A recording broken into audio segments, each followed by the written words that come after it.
नेपालमा महिषासुर जस्ता राक्षसहरू थिए, रावण जस्ता राक्षसहरू थिए, कंस जस्ता राक्षसहरू थिए, जसले विगत वर्षौंदेखि चाहिँ जनतालाई मार्ने, जनतालाई शोषण गर्ने, युवाहरू बेच्ने, विदेशीको नुन खाएर नेपालीको खुन चुस्ने, यो देशलाई बर्बाद पार्ने काम मात्र गरेका थिए।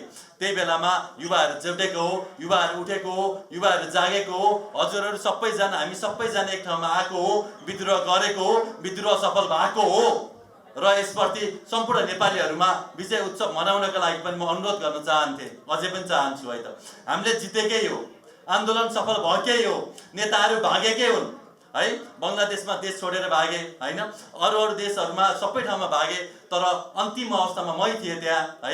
यिनीहरू सबैलाई लुकाएको कहाँ थियो मलाई थाहा थियो, तर कब्जा भइसक्यो। किन मार्नु र मार्नु हुँदैन, यिनीहरूलाई हामीले देश बनाएर देखाउनु पर्छ, हाम्रो नाममा एउटा पनि खुन नलागोस् भनेर हामीले त्यतिखेर बचाएको, तर गल्ती गरे जस्तो अहिले महसुस भएको छ। भैरवनाथ गढमा यिनीहरू लुकेरै बस्दै गर्दा हामी सेनासँग प्रत्येक कुराकानीमा थियौँ, हाम्रा भाइहरू यहीँ छन्, यिनै भाइहरू थिए, दाइ हामी थुतेर निकाल्छौँ निकाल्न दिनु भन्थे।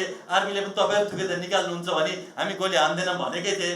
त्यही पनि ठिकै छ नि त, कब्जा भइहाल्यो। अब बिस्तारै यिनीहरूलाई जे गरे पनि हुन्छ, अब भ्रष्टाचारको छानबिन गरिहाल्छौँ, वाइट बडी सबै कुराहरू छानबिन गरिहाल्छौँ, यिनीहरू सबै जेल जान्छन् भनेर त्यतिखेर बचाउन आज गल्ती भए जस्तो महसुस भएको छ। म महेश बस्नेत, केपी लगायतका सम्पूर्णलाई त्यो दिन यदि छोडिदिएको भए तपाईँहरू बाँच्नु नै थिएन। बाँच्नु भयो भाग्यमानी सोच्नुहोस्। दसैँ मनाउनु भयो, तिहार मनाउनु भयो, छठ पनि मनाउनु भयो, अब अर्को दसैँ तपाईँहरूले मनाउन पाउनुहुन्न। यहीबाट म बाचा पनि गर्न चाहन्छु, ग्यारेन्टी पनि दिन चाहन्छु है त।